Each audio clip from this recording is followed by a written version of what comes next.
Awesome, awesome, awesome. I tell you what, our 9 a.m. service this morning, we sat under some really, really good discussion. And so we're going to be doing things a little bit different than we typically do. Instead of like having one person up here doing a message, we're going to have some Q&A. And I tell you this, you're going to be blessed. And we get to kind of change it up. It doesn't always have to be, one person standing in the pulpit and doing a preaching kind of message. Even though, Brian nailed it. He hit it out of the park last Sunday, didn't he, church? Wow, what a home run. Come on, let's make him feel loved. But anyway, hey, it's my privilege. It's our privilege. And let's make them feel really welcome and loved here at Ascension Life. Hey, Julie Simbeck and Julie Ladd, you guys come on up here. Let's stand and make them feel loved. Yeah, awesome, awesome, awesome. Good morning. Welcome. We have a video to start things.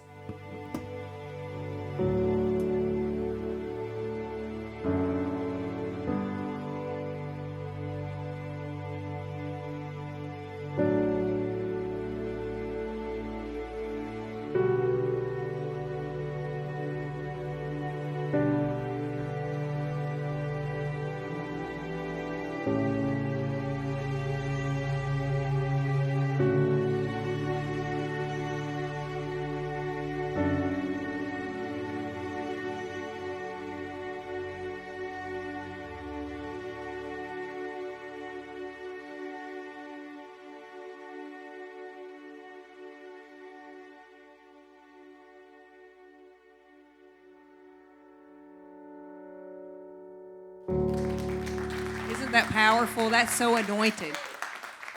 It is such an honor and a privilege to have Julie back to Ascension Life. This is her third visit.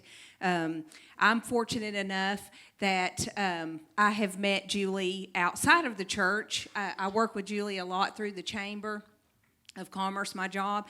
And I have an opportunity to take a tour of their facility once a year, which is amazing to meet their staff and see the services and programs that they provide our community.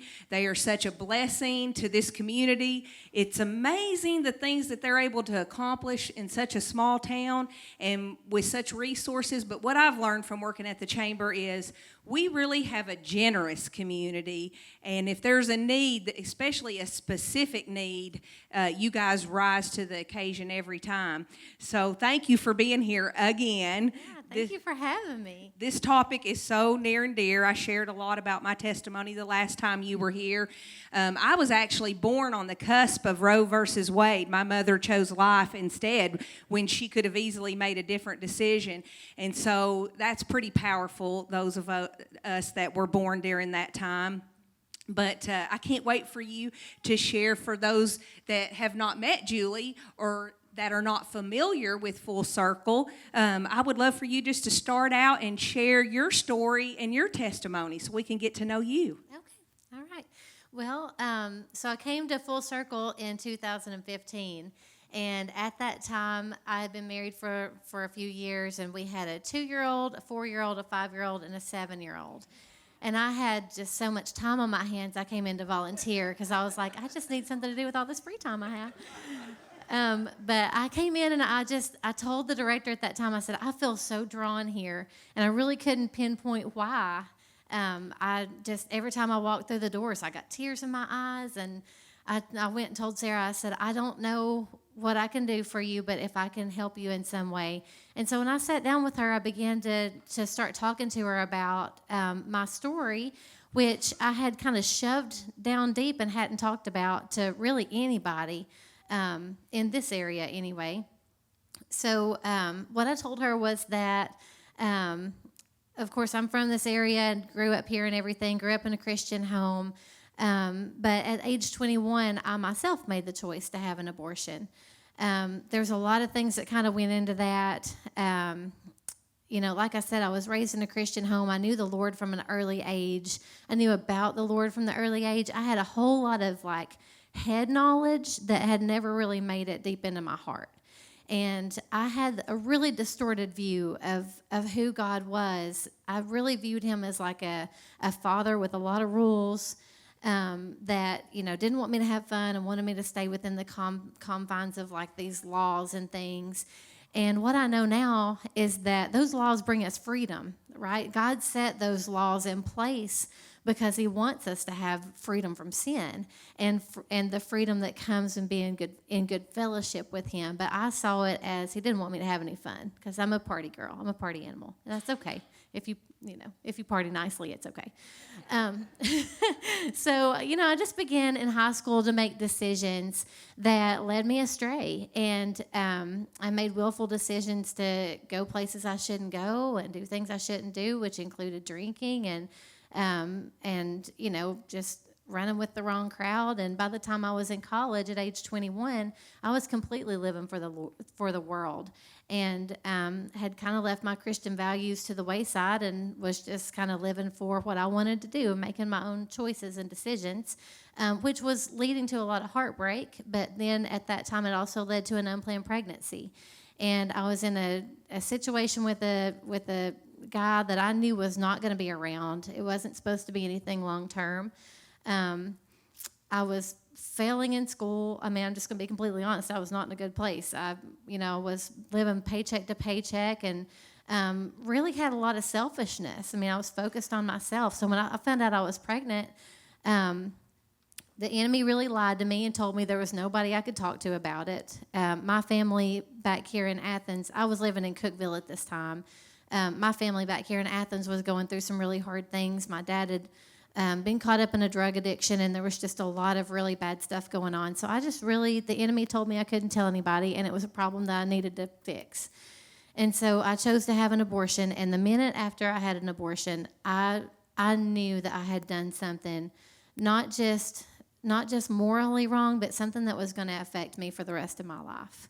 Women are designed to protect life, and we're designed to grow life and have these maternal instincts and to protect our babies and our children. And so abortion really goes completely against that. But when you're in a situation like that, you have these like blinders on that make you think you don't have any other options. And that was really where I was at. I just felt like I had to make a decision. So it affected me spiritually, emotionally, physically, psychologically. I had panic attacks and depression and anxiety and things I dealt with behind closed doors that was so, so hard. But I didn't want to tell anybody because I didn't want to disclose to anybody that I'd had an abortion. So 6 years later, I had another unplanned pregnancy, which is a cycle that we see a lot. A lot of women that have an abortion in their past tend to have another unplanned pregnancy. It's kind of like an atonement mentality a lot of the time, or they're just in that same situation. They never got out of the situation they were in the first place, and they got pregnant again. So anyway, when I got pregnant the second time, I knew that I did not want to make the same decision again because I knew what I had been through and did not want to do that again. So I was pointed to the pregnancy center in Cookeville, and the nurse that did my pregnancy test and my ultrasound and everything was so kind and compassionate to me. And that's what I tell our nurses all the time. It impacts me to this day how this wonderful Christian woman that I felt like had it all together looked at me when I told her that I had an abortion and said, "I'm so sorry to hear that. I'm really sorry that you've been through that. Have you had any help dealing with those emotions and things? That's really hard."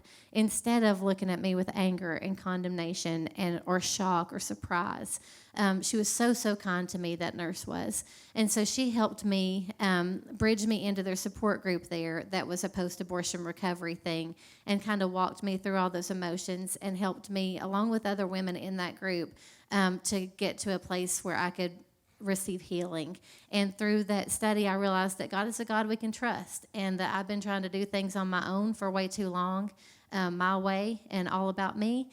And at that time, I was like, I've been messing this up. And I just surrendered my heart to the Lord and realized that my abortion was something that could be forgiven just like any other sin.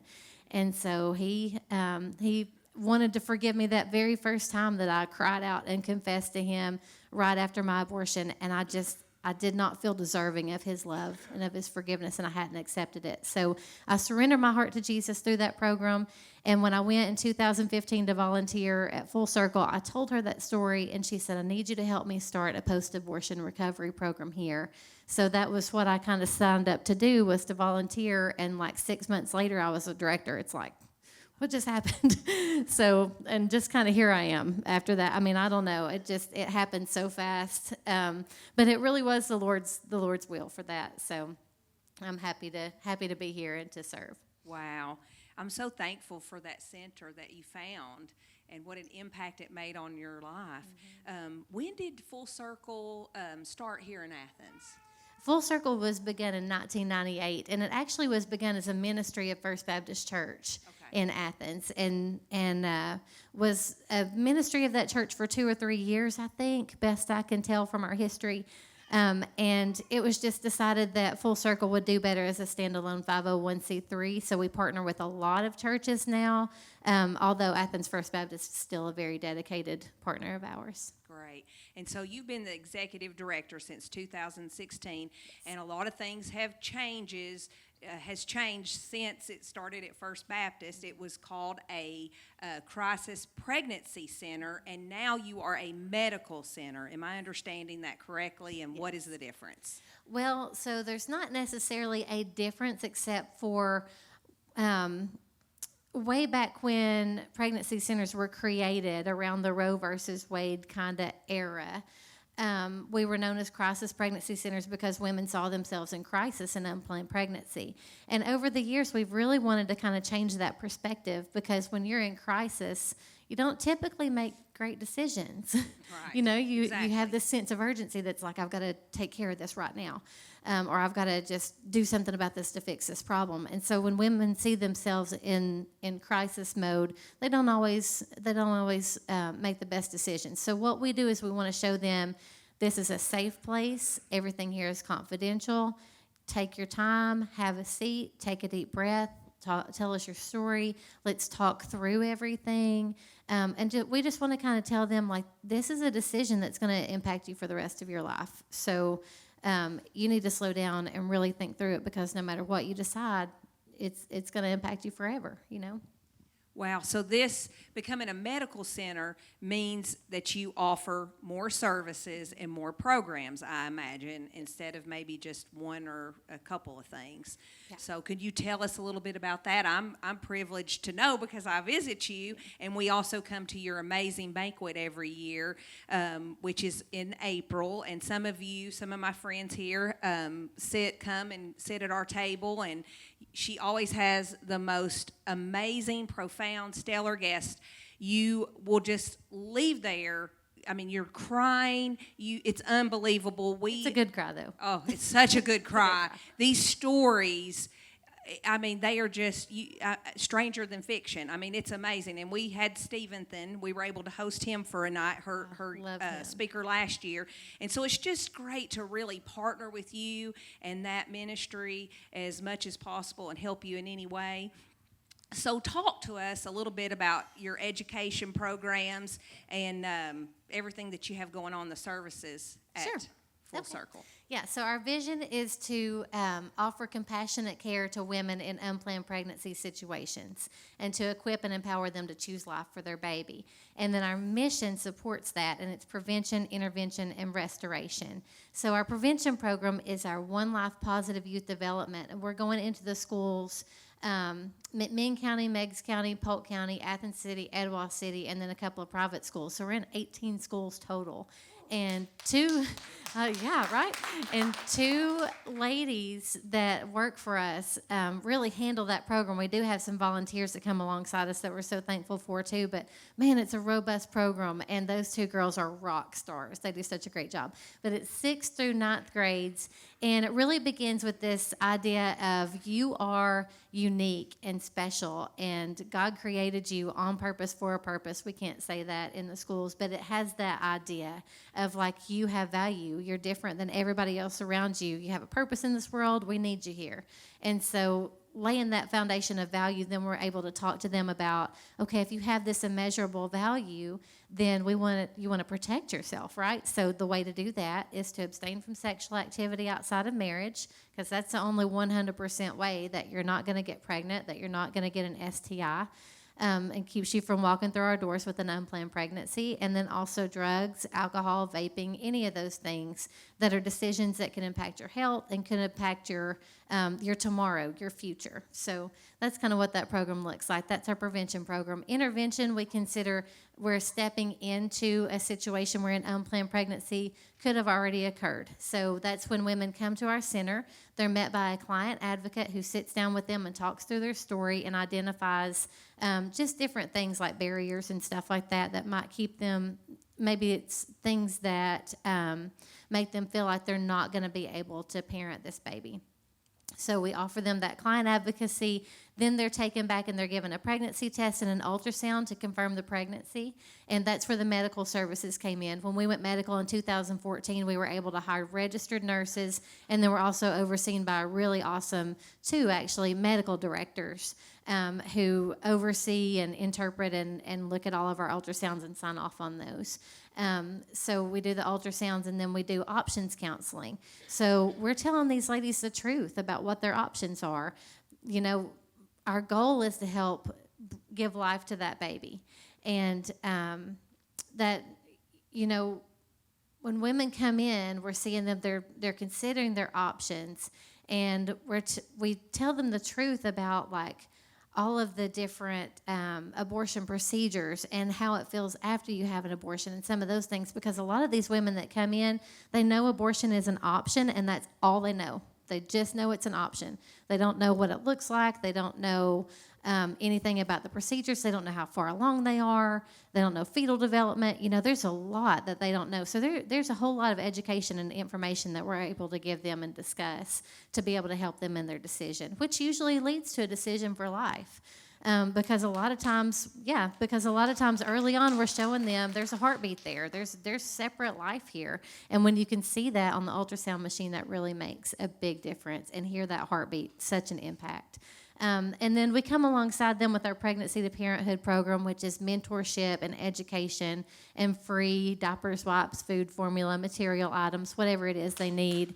And we're connecting them with other resources in our community. And like you said, our community is awesome. We got a million great churches like you guys that want to come alongside these women and see them thrive and help them. But we also have a lot of places for housing and food and just you name it, we've got it in this community. And then our restoration program is what I was talking to you about that I went through myself.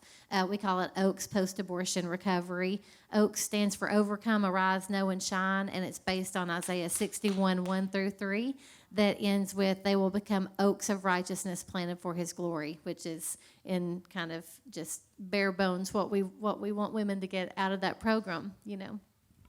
I keep thinking about your medical services, which I'm familiar with what you do. And of course, my daughter went through, when she was in 6th grade, she went through that program you spoke about, and she loved it. She skipped out on us, but she loved it. She came home and told us about it. And of course, you know, Stephanie and Kyla do such an amazing job.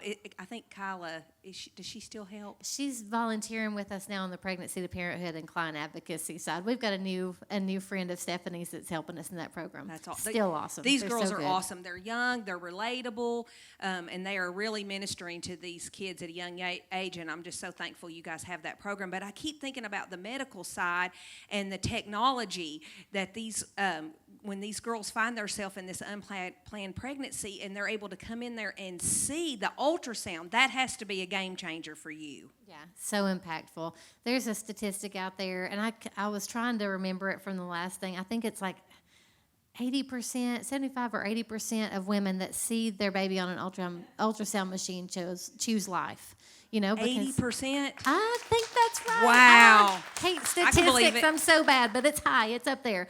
You know, because when women see on an ultrasound machine so early in pregnancy, like 5 weeks into your pregnancy, a lot of time you can at least see the flicker of the heartbeat on the ultrasound machine, and then we can put this little, I'm not a nurse, but our nurse can put this little marker on it and allows her to hear that heartbeat. So it comes over the speaker and it's like, boom, boom, boom, boom, boom, boom, boom.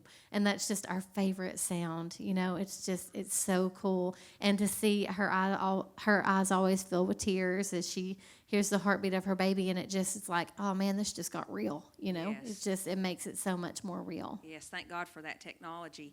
There is a lot of misinformation and even lies about abortion. What are some of those that you guys face on a regular basis? All of them. So many. There's so many. One of them right now, the most popular abortion procedure is the abortion pill. And, you hear that word, and it sounds like you take a pill and it's going to fix your problems. Like that's basically how it's sold. But that's not how it works. You take that, it's actually 2 pills. You take the first one and it cuts off the supply of nutrients to the baby. And then you take the second one 24 hours later or something, and it actually causes you to have a miscarriage. So women that take this abortion pill, that's such a traumatic thing to go through because already, they probably haven't told anybody about their pregnancy. They probably feel like they can't tell anybody about their pregnancy. So they're going through all this behind closed doors. And that's really hard. That's really, really hard. It's can be very traumatic. So there is something called abortion pill reversal, and you were talking about our banquet earlier. Women who take that first abortion pill, when they experience regret, there is a medication that they can take. They call this 800 number, this hotline. You can find it real easy on the internet, abortion pill reversal, and connects them with the doctor that will give them medication that reverses that first pill. Wow. And it saved the life of the baby of our speaker this year who's coming to banquet, and I cannot wait for her to tell her story about how she went to Planned Parenthood. She took this first pill, and then immediately she was like, oh my gosh, what have I done? And she called this hotline, and they gave her this medicine, and it turned her abortion around and saved the baby's life. I can't wait. Beautiful, beautiful. I can't wait either. It's going to be so good. So anyway, the abortion pill is one thing. I think another thing is that women think it's going to be consequence-free, that they're going to be able to make this decision. It may be hard for a little while. I remember at the abortion clinic them telling me, "Now you're going to be emotional for a few days, and you'll be crying a lot for a few days, but it'll go away. It'll be okay." Well, let me tell you, it's been 20 years almost, I think. And, it doesn't go away. It's still hard. It's still hard, even though I can talk about it now. And I know that, I know God's forgiven me and I'm healed. There's still consequences to it, and it's still very difficult. So I think women don't realize that it's not going to be consequence-free.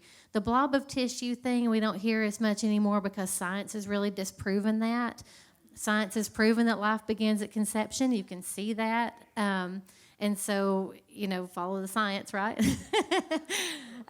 So we know that. But we know as Christians, because we read the Word of God, that life ultimately begins in the mind of God. The prophet Jeremiah said, God called me before I was in my mother's womb. And there's several other verses that point to that. So not only does life begin physically at conception, but God is the creator of all life. And he knows us even before we're in our mother's womb. And then the one that we're hearing the most right now is the my body, my choice thing. It's been repeated and repeated and repeated for almost 50 years now, right? So it's like, my body, my choice, my body, my choice. It's just like what the talking point, the narrative, I guess. But what we know is it's not your body. It's a separate body. It's unique DNA from conception. It's a life that God has a plan for and a will for. And so, we know that that's not true. But I was telling Julie earlier, I don't go into the medical room very much, but I happened to be in there when this 15 or 16-year-old girl, I'm not sure how old she was, but she was still in high school, came in. And she was pregnant. She brought mom and boyfriend.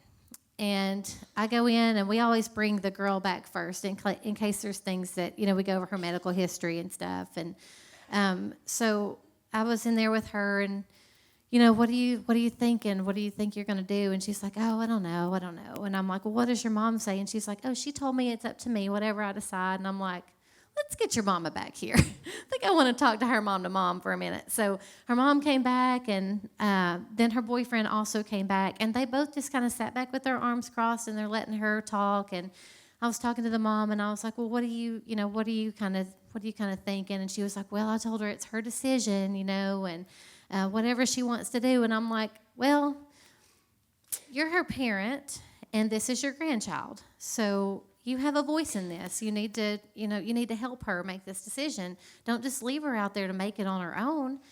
she's a child, you know?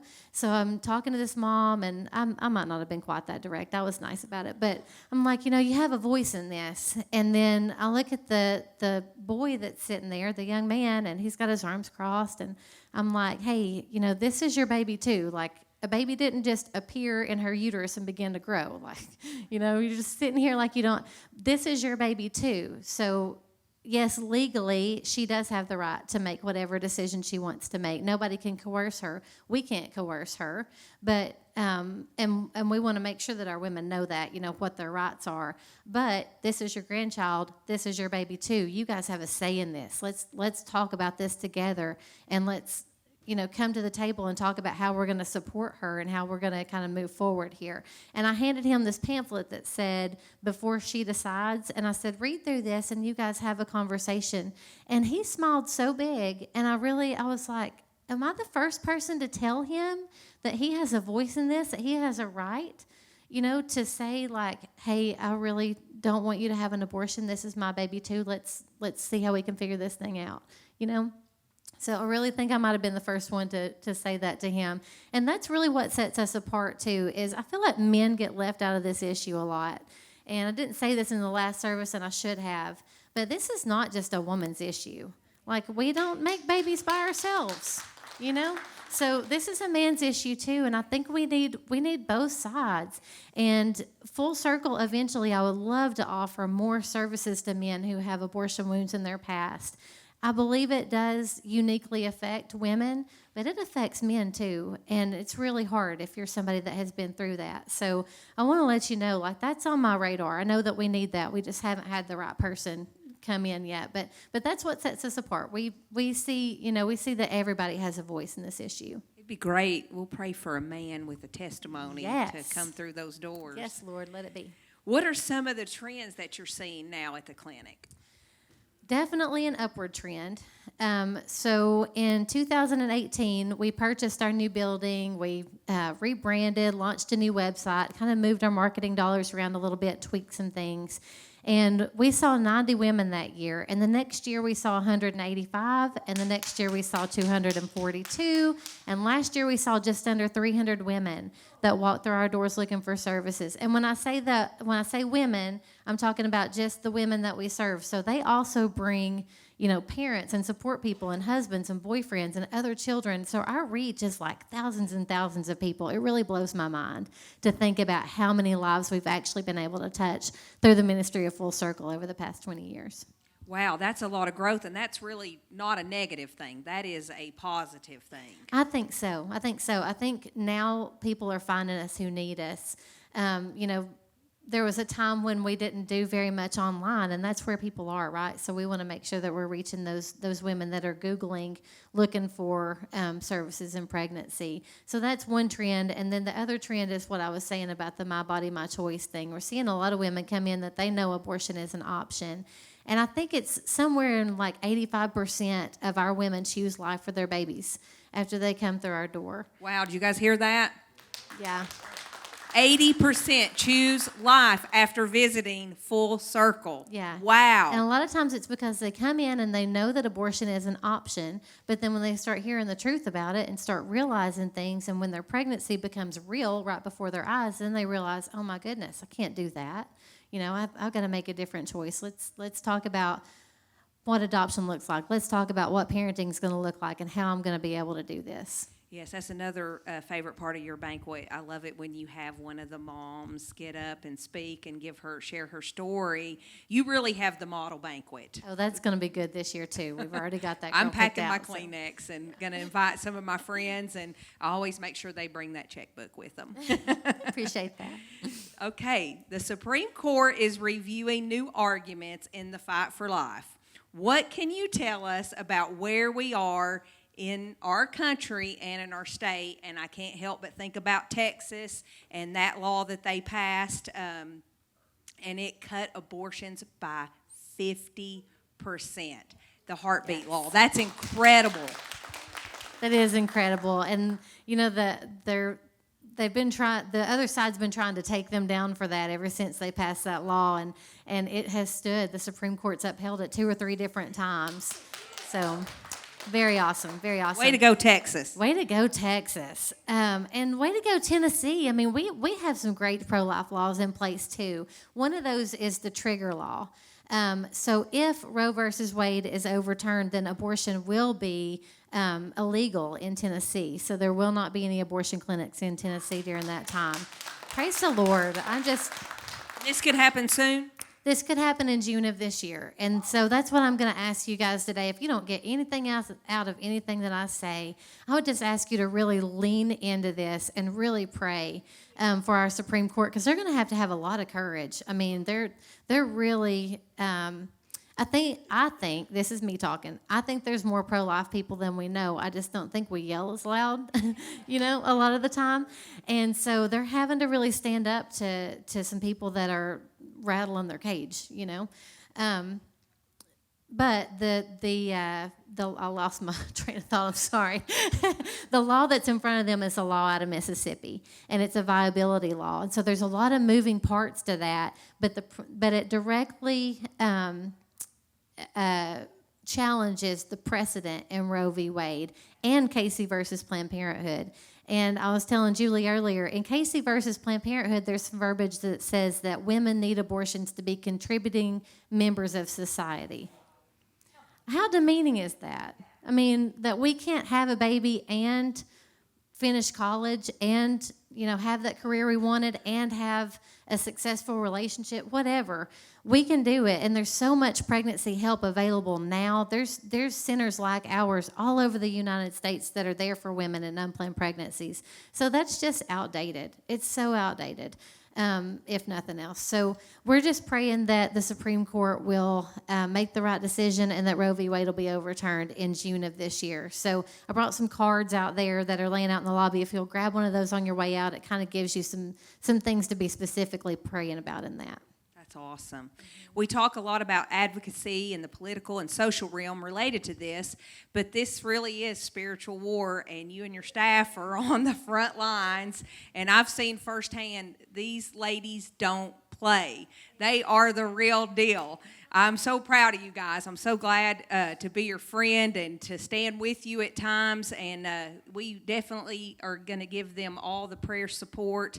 You have us backing you. I know Linda's passionate about this also. If someone wanted to partner, how could they get more involved? What are your needs? Well, so we can always use financial partners. You can give online. Your church has been a faithful financial partner, and we appreciate you all so much for that. You can also donate material items, so diapers, wipes, food formula, any of those things, we can always use those. We can use volunteers, so if you're somebody who feels passionately about this and you have, like me, you have some free time on your hands, you can come into our clinic and we'll be able to talk to you about different volunteer options in different areas. But I think the greatest area is prayer. This is a spiritual battle. It is life and death. It's the matter of generations knowing the Lord. I mean, it is like serious stuff, and we're going into the schools. There's such a battle in the schools for the lives and the minds of our children, and so we're swimming upstream when you're going in there talking about, like, we want you to abstain from sexual activity. They're not getting that message from most people, but we know we're on the side of truth, right? We're on the side of the Lord. That was what he put in place in his word, and so we know we're on the side of truth in this whole thing. We're on the side of life. Jesus is life. He is the way, the truth, and the life. So we need a lot of prayer. The restoration stuff. The enemy would love to keep women who have abortions in their past bound and gagged, where they can't say the word and can't tell their story because it's too painful or too hard, or they're afraid of judgment. Let me just tell you that if you're a post-abortive woman or man and you've kept your story to yourself, it is time to give that over to the Lord and ask him how he would use it. Because if you're somebody that has an abortion in your past and you can talk about the pain and the devastation and the difficulty that it's caused you, that could change the decision for somebody else. The Lord can definitely use that. So just pray for us in all of those different areas when you think of us. We appreciate that very much. Absolutely. We have some prayer warriors in here. I just want to encourage everybody to really consider partnering with Full Circle on a monthly basis. This is really easy to do. They can take it right out of your checking account every month. if that doesn't work for you, I would ask that you pray and ask the Lord and maybe sow a one-time gift into this ministry. It is a ministry. You guys are right there in the middle of the fight, and you are making a difference, and you're saving literal lives. They are saving lives, and they're saving spiritual lives. That is amazing, and you get to do this for a living. I mean, isn't it cool? It's so cool. isn't that you get paid to do this? No, it's really awesome. That is awesome. Do you want to just kind of wrap things up and close and talk a little bit about Sanctity of Human Life Sunday? Sure. Yeah, Sanctity of Human Life Sunday was actually set into place by Ronald Reagan back during his pregnancy, and it was to commemorate all the lives lost to abortion since the Roe v. Wade decision in 1973. And so that decision was made on January 22nd. And so this year, some churches celebrated Sanctity of Human Life on January 23rd, some on January 16th, because it's usually the third Sunday in January. But we just, at Full Circle, we think every Sunday should be Sanctity of Human Life Sunday. God values human life over everything. We see it from Genesis when he breathed his life into our lungs, how he made us. We are the only creation that he made in his image. Y'all, he loves us so much, so much. And so, when we talk about Sanctity of Human Life, we are talking about all the babies lost to abortion, and we want to memorialize them. But we also want to recognize that there are men and women walking among us who are broken also because of a past abortion decision. And so I think it's just a good thing to kind of rally the church behind this issue in all of those different ways. Hey, let's rally the church. Let's do it. I agree. I think it's Revival. a wonderful opportunity for the church to let the world know and to not be silent, right? Like you said, a lot of times we don't want to get involved and we just stay quiet, and we can't. We really can make a difference in this issue. I believe that. I believe we can end it, especially here in Tennessee. So thank you so much for sharing.